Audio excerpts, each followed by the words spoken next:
गुन्हेगारी जगताचा अचूक वेध घेणारी डायरी म्हणजेच क्राईम डायरी।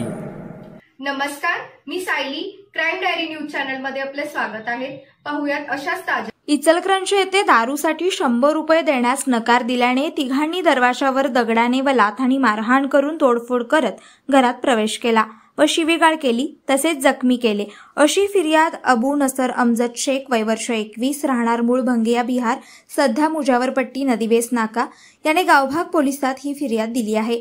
या प्रकरणी पोलिसांनी आकाश सासने व 2 अनोळखी इसम यांच्यावर गुन्हा दाखल केला असून ही घटना 29 सप्टेंबर रोजी रात्री 8:30 वाजण्याच्या सुमारास घडली।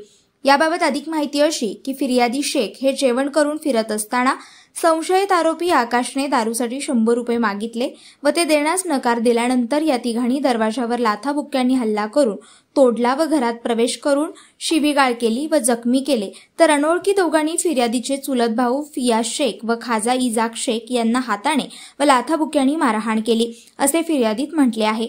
फिर्यादी शेख याला उपचारासाठी इंदिरा गांधी सामान्य रुग्णालयात दाखल करण्यात आले असून अधिक तपास पोलीस सब इन्स्पेक्टर वाघमारे करीत आहेत।